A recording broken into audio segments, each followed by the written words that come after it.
what does it take to live a simple life? That's a question I have been asking myself for a while. The answer is not as simple as moving to the countryside and be surrounded by nature. Sure, being with nature is lovely. I love my garden, listening to the morning birds, and it is what I sought for a long time.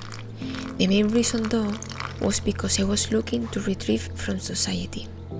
After living in a camper van for several months in the most remote locations, it gave me the chance of slowing down, connect with myself and reflect of what the true purpose in this life was.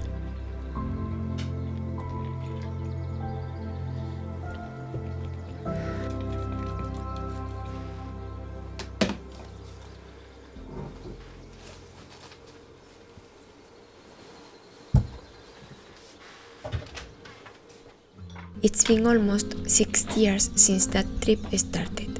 Literally and figuratively, after different roads, approaches, ups and downs, I came to the same realization I did at the beginning of that trip.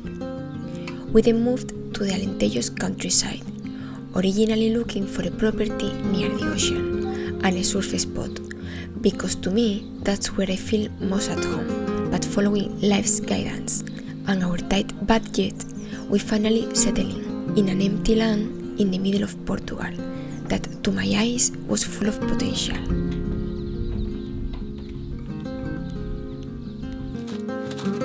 And I thought then that living a simple life, now that we were in the middle of nature, was going to be easier than ever. But over the past 5 years, I had to learn, sometimes the hard way, that living a simple life is not always as simple as that.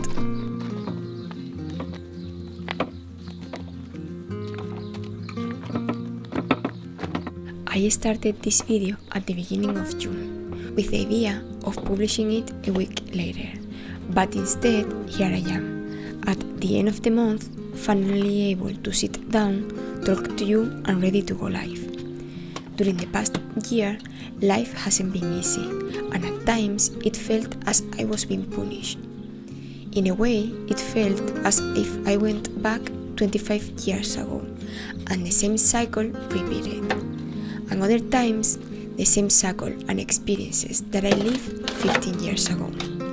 Different people and circumstances, but still similar life experiences that I thought I already overcame.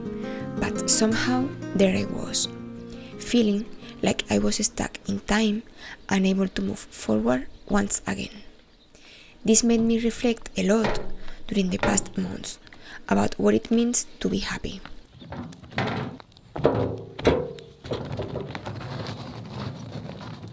For me, happiness is being at peace, and for a long time, that peace was directly correlated to external factors or people. Without realizing it, not only my peace and happiness was dependent on something external, but it was dependent in a delusional fact that things had to be static in time. Nothing could ever change, otherwise my peace or happiness could change with it.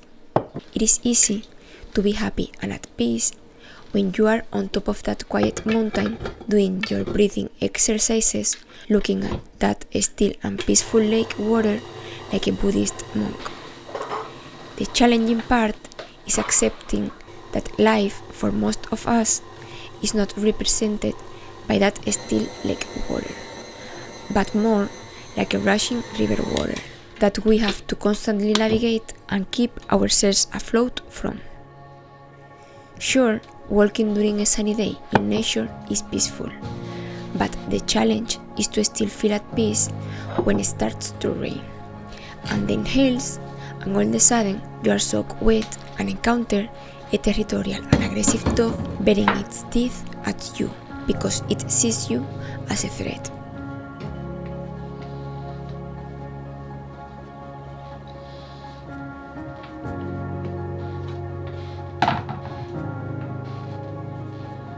I would say that accepting the fact in the first place that nothing is static and everything is in constant change is key. And secondly, realizing that the only way to find happiness and peace is looking within. Finding time each day to develop and practice techniques that help you cope with stressful situations and people is really important, because the more you prepare yourself for the bumpy roads in life, the more prepared you are when you encounter them. As some of you might already know, I have been encouraging people to seek help when they need it. The stigma around therapy is somehow still real. I don't believe that going to therapy is something that makes you weak. In reality, everybody will benefit from talking with a licensed therapist at some point in their life, even if they wanted to admit it or not. I feel really grateful for having been able to help many of you, to help you take your well-being seriously, make a better version of yourself, and move forward in life. Many people just hold their feelings inside and end up having bigger issues that could have been resolved much sooner. If any of this sounds familiar, you are not alone, as 62% of adults believe that people's surroundings discourage them from seeking mental health support. BetterHelp is sponsoring today's video, and I'm working with them again to stop the stigma around mental health support and encourage more people to seek help with a licensed therapist. Therapists listen, ask questions, and help you see things from new perspectives. They can give you advice and techniques to make positive changes in your lives. And BetterHelp's mission is to make starting therapy easier. If you think you could benefit from talking with a licensed therapist, you can use the link in my description box or go to betterhelp.com/Eugenia Diaz to get matched with a licensed therapist in as little as in a few days. Using my link also gives you 10% off your first month of therapy. As always, I'm going to leave all the links in the description below.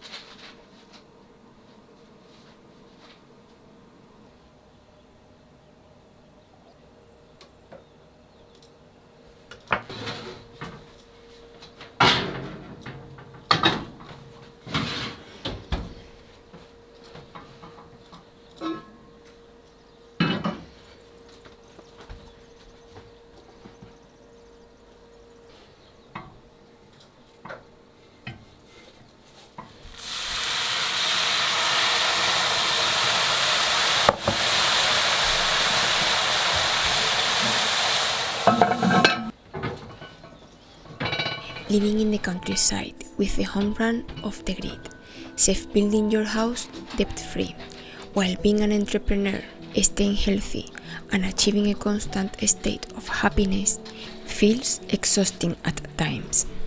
And without realizing it, I became so stiff in my own way of living that I didn't allow myself room for being human, making mistakes and accepting that I didn't have to do it all the time. As a society, we are sold by the spiritual gurus the perfect image of what it looks to be spiritual, achieving a constant state of happiness and peace all the time, or by the health gurus the perfect image of what it means to be healthy with no room for flexibility in your way of eating or exercising, or that to be successful means to be growing all the time, otherwise you are failing in life.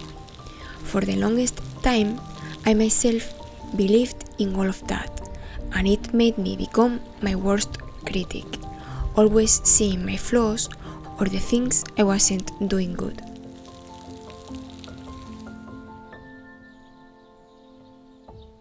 It was exhausting, having to constantly prove myself how capable of doing everything right all the time I was, and without realizing it, I forgot that the most important dialogue was the one with myself, and the most hurtful or healing words were the ones I told myself. It took me more time than expected, but here I am. I'm going to finally start transplanting the summer seedlings into the garden. I decided to use some hay that I had left from last year in the garden because I added compost in the top layer, but it was getting super dry really quickly. When it's hot, it dries absolutely everything, and I need to keep the soil as moisture as possible, even if I know that once that it is 40 or 40 something Celsius degrees, it's going to be pretty complicated to keep the soil moist during the entire day, but I know that this is going to help a lot. I didn't feel myself because I had this in the other part of the land, and the land is too steep to be handling all of it at the same time. Did that last Sunday. I was able to cover all the garden beds. It doesn't look as pretty for now because the garden beds are empty, but once that everything starts growing, we will not be seeing the hay on top of the soil as much. So I'm going to start with this garden bed because it is the one that I'm going to be seeing more often, and it will be nice to start having some produce here. I'm going to start transplanting corn, green beans and squashes. I believe that I planted 4 varieties of corn, 4 of squashes and only 2 or 3 of green beans. Ideally, you will separate the squashes more because they can cross-pollinate, and maybe if you plant green Hokkaido squash, you will have it all mixed with a different squash, but because the varieties that I'm planting are all edible, that's not the big issue for me. The real problem is for next year because those seeds are not pure for one type of squash, but that's okay. I have seeds that are not cross-pollinated, so it is fine. It could happen the same with the corn, but again, I'm fine with that. I didn't sow many seeds because I want to have a little bit of each variety in this garden area. I will start transplanting things that I know that are taller on the back of the garden beds because it's the northern part.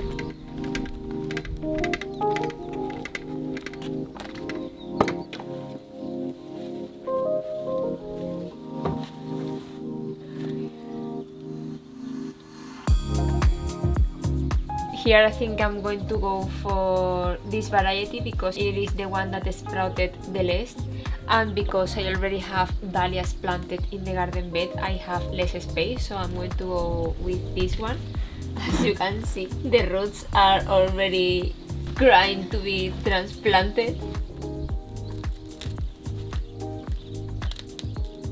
Organizing my closet, I recently found and picked up an old book I read back in my campervan trip in 2019, The 4 Agreements by Don Miguel Ruiz, and it brought me back to those simple days, when the only thing that worried me was if I was going to be able to surf that day. Sure, that way of living was not sustainable in the long run. We didn't have a place of our own, and at any moment the police could come to where we were parked and force us to leave. Although it never happened to us, we realized we needed something of our own. At the time, we worked seasonally. We were away in the campervan for a few months, and then we traveled back to our storage space to prepare our website and start the selling season. Because like many others, we had to sustain our way of living with our own work. For the past 5 years, since we moved to the countryside, we had to start from scratch, find alternative ways of income, and build all of what we own by ourselves. But picking up that book reminded me that while life could be messy and complicated at times with work and responsibilities, I found myself in a position where I no longer was in survival mode. It took me 5 years to be at this stage, and it made me who I am today, more resilient, more confident, and more loving with myself.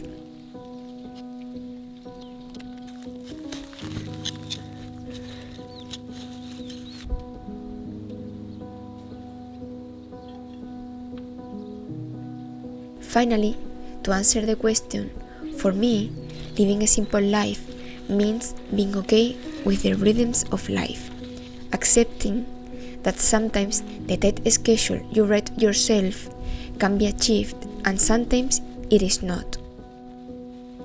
And that while work is important, it is no longer what dominates my life, and I no longer have to live in survival mode, because I choose to be at peace with myself.